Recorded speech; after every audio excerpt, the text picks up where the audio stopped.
So starting the test drive here in this Grand Highlander, the 2.4 turbo, it's pretty stout in my opinion. It gets up to speed pretty nicely.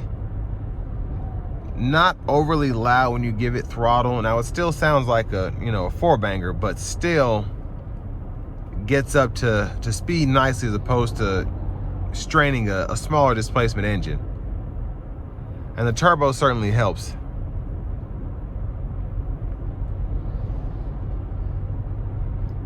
But this is pretty easy to drive. It's one of those vehicles you can just get behind the wheel of, and even though it's larger, I feel like if you're coming from a Camry, it won't be like getting into a Tundra or something like that. This feels more like a RAV4 than a large SUV, if that makes sense.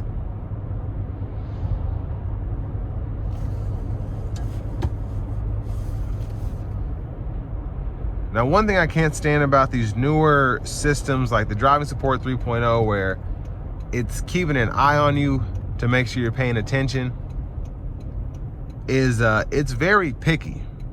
So it's always telling me to sit up straight. It doesn't matter what car I'm in. If it has a sensor like this, unless it's a Tesla, it's always trying to tell you it can't see your face, because most of those systems from other manufacturers, you have the sensor right there, and that's a pet peeve of mine, because I have to adjust the wheel so that it can see me and I can still sit up straight like I like to drive.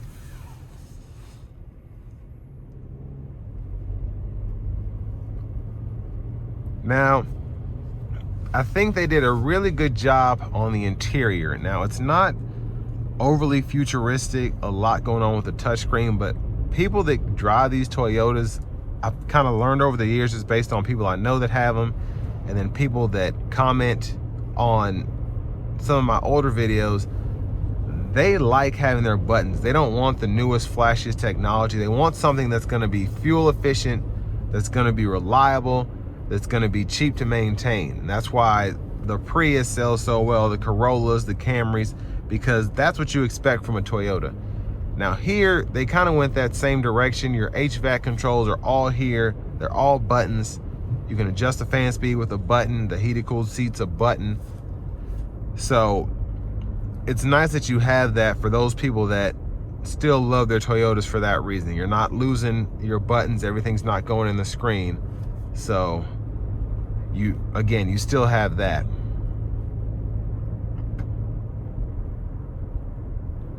With that being said, though, the interior still feels extremely fresh. I like the screen, that kind of horizontal look there. I like that even though it is a touch screen and there's a lot you can do with it, it's a very simple setup. You have 5 different icons you can choose from here: music, phone, vehicle settings, and then if you use the cloud-based navigation, which I don't, you have it there. So literally for me, there are only 4 things you can choose from, and that's where everything you need is. And that's because pretty much everything has a button. Even if I want the camera, if I hit the camera down here, pulls it up on the screen for me. I don't have to go through 10 different apps to get to it.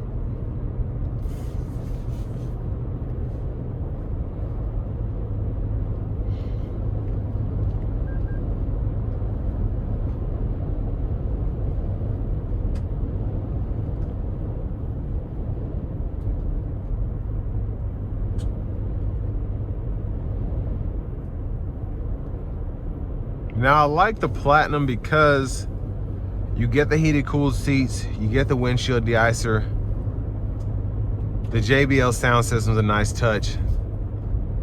Love the heated steering wheel, and it's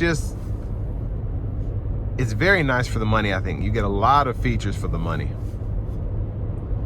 The heads-up display is a nice touch from Toyota. I'm not used to seeing those in Toyotas in general. The higher trims, I just wasn't used to seeing the heads-up display option, but I'm seeing that a lot more often now, and I'm all for it. I love heads-up displays.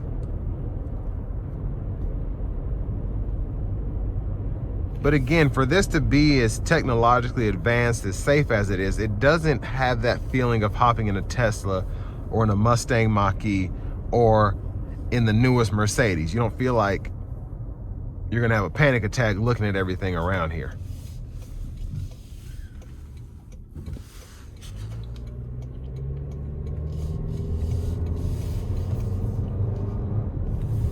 Now, having it in the normal mode has been pretty good. Functions like it should, I think.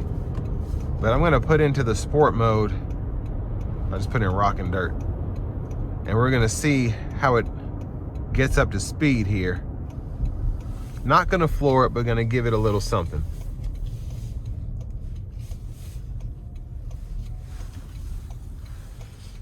Here we go.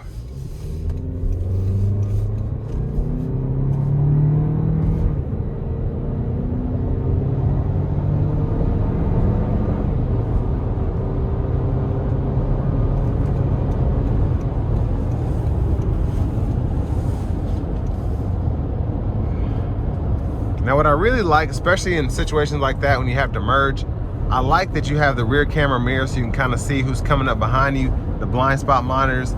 You still want to do your head check, but it makes it easier to know that you're seeing everything. So there are no surprises as you merge or whatever. But I want to give one more huge thanks to John Roberts Toyota here in Manchester, Tennessee for allowing me to review this vehicle today. I'll leave a link below in the description. If you're looking to find the best price on one of these closer to home, click that second link down below. It takes just a minute to fill out your information, and I'll make sure the local dealers are fighting to get you the best price on this or whatever new vehicle you might be interested in.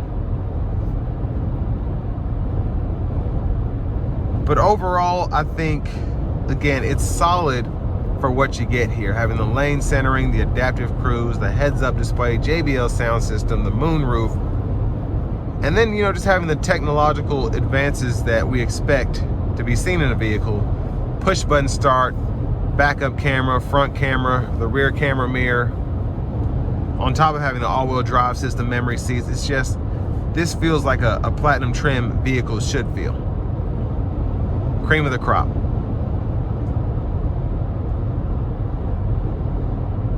Sound acoustics are pretty good. These 20-inch wheels, I know it's windy, but still not a lot of sound coming from them, which I like. And the ride quality is stellar.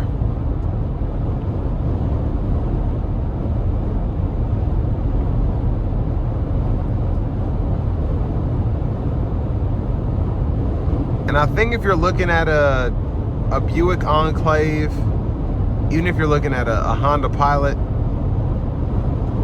anything in that kind of like mid to large SUV range where you're in between a Tahoe and just a typical Highlander, this is a really good option in my opinion. Tons of amenities, tons of capability, honestly, and